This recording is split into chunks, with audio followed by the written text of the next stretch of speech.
première mi-temps? Ouais, on a fait plutôt une bonne entame. On avait à cœur de faire un match à l'image de ce qu'on a pu faire contre Lens à domicile. On a la chance de pouvoir ouvrir le score. Euh, Après, c'est sûr que ce deuxième but qu'on encaisse peu de temps avant la mi-temps nous fait un peu mal aux têtes. Mais on s'était dit que malgré tout, en deuxième période, il fallait maintenir le plus longtemps possible entre guillemets, ce score parce qu'on savait qu'on aurait des opportunités pour revenir. On n'a pas su le faire. Mais voilà, il y a des choses positives à retenir de cette rencontre. Pas baisser la tête et on sait qu'il y a des échéances importantes qui arrivent. On a pu peut-être parfois discuter des changements qui intervenaient tard pour vous relayer quand vous aviez donné beaucoup dans le match. Cette fois-ci, il y a eu un changement de stratégie de la part du coach, 2 entrées à la mi-temps, deux changements assez rapidement ensuite. Qu'est-ce que tu penses de ça? Bah, c'est sûr que ça change un peu de ce qu'on a fait les derniers matchs, mais après, les entrants ont apporté à Blythe une touche technique qu'on avait besoin aussi pour conserver un peu plus le ballon. On a vu que sur la fin de match, on a pu le trouver un peu plus souvent entre les lignes et pouvoir pousser un peu, se procurer des occasions. Malheureusement, ça n'a pas payé. Mais voilà, c'est bien de garder un maximum de joueurs concernés. Pour cette fin de championnat, on en a grandement besoin. On a senti que vous n'avez pas réussi à mettre cette espèce de brin de folie en deuxième mi-temps pour vraiment déstabiliser Lille qui était en contrôle. Ouais, c'est sûr que bon, c'est une bonne équipe, hein. Ils sont pas là où ils sont par hasard. Après, c'est vrai que c'est un peu tard où on a commencé à peut-être enflammer un petit peu le match. Mais voilà, c'est sûr qu'on aurait aimé repartir au moins avec un match nul. Mais malgré tout, voilà, on garde la tête haute. On sait qu'il y a des matchs très très importants qui arrivent et qu'on est encore maître de notre destin. Le regret aussi dans ce match, c'est le deuxième but concédé juste avant la pause ou le duel manqué par Mikotadze, un but partout. Non, je pense que ça reste le but qu'on encaisse. C'est sûr que Georges en fait déjà beaucoup. Il est très efficace.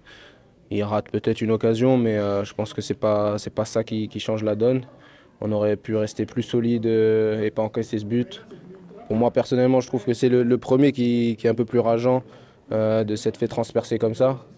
Le deuxième, bon, c'est sur un coup de pied arrêté, on va dire que ça peut arriver, mais il est très dommageable au moment où on l'encaisse. Mathieu, est-ce que ça t'a frustré de voir le Havre récolter un point et au Parc des Princes pour ses barragistes en attendant Lorient tout à l'heure?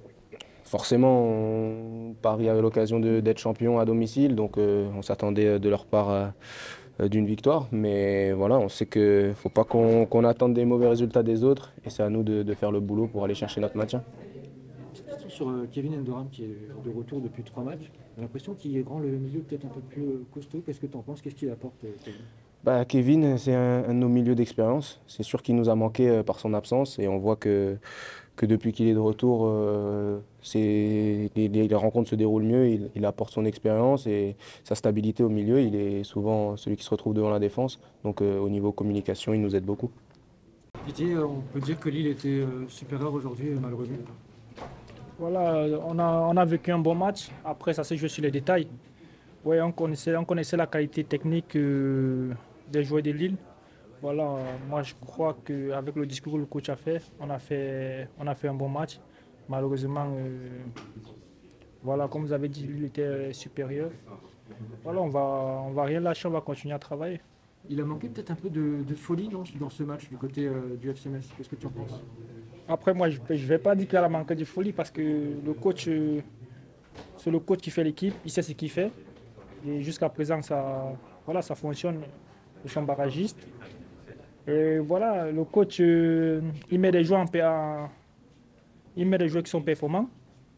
Donc, c'est lui qui sait ce qu'il fait. Donc, moi, je ne peux pas dire que ça manque de folie ou pas. Donc, on respecte juste les choix du coach. Est-ce que c'est pas un peu rageant, justement, quand vous avez mené 1-0, vous avez fait presque plus dur? Et puis après, là, il y a eu l'inversion du score juste avant la mi-temps. Est-ce que c'est pas un peu frustrant? Ouais, c'est frustrant, mais voilà, comme vous avez dit, on jouait face à une très très bonne équipe lilloise. Voilà, c'est rageant, mais on a vu, on a poussé, on n'a pas lâché. Mais malheureusement, voilà, on a perdu le match. Vous perdez une place au classement avec le match nul du Havre hier. Comment ça se passe dans le vestiaire? Est-ce que vous restez optimiste quant à vos chances de maintien? Déjà, tout se passe très bien dans le vestiaire. Quand ça se passait mal et quand ça se passe bien, ça se passe très bien. Voilà, on ne va rien lâcher. On a un vestiaire jeune et il y a une très très bonne ambiance dans le vestiaire. Donc ne vous inquiétez pas pour ça. Est-ce que vous avez grillé un joker ou on ne peut pas dire ça compte tenu de la qualité de l'adversaire du jour? Griller un joker, moi je vais dire non. Nous avons encore 3 matchs. Les 3 matchs sont très très importants. Et voilà, on prend match après match. Donc le prochain adversaire c'est Rennes, on va tout faire pour gagner Rennes. Est-ce qu'on vous en voulait un petit peu au PSG qui a bien joué pendant presque 75 minutes hier face au Havre? Après, le coach du PSG, moi je crois qu'il réserve ses jeux pour la Ligue des Champions. Après, c'est aux remplaçants de faire le taf, mais malheureusement, ils sont tombés face à une bonne équipe du Havre aussi. Voilà. Ils ont pris le point qu'il fallait prendre.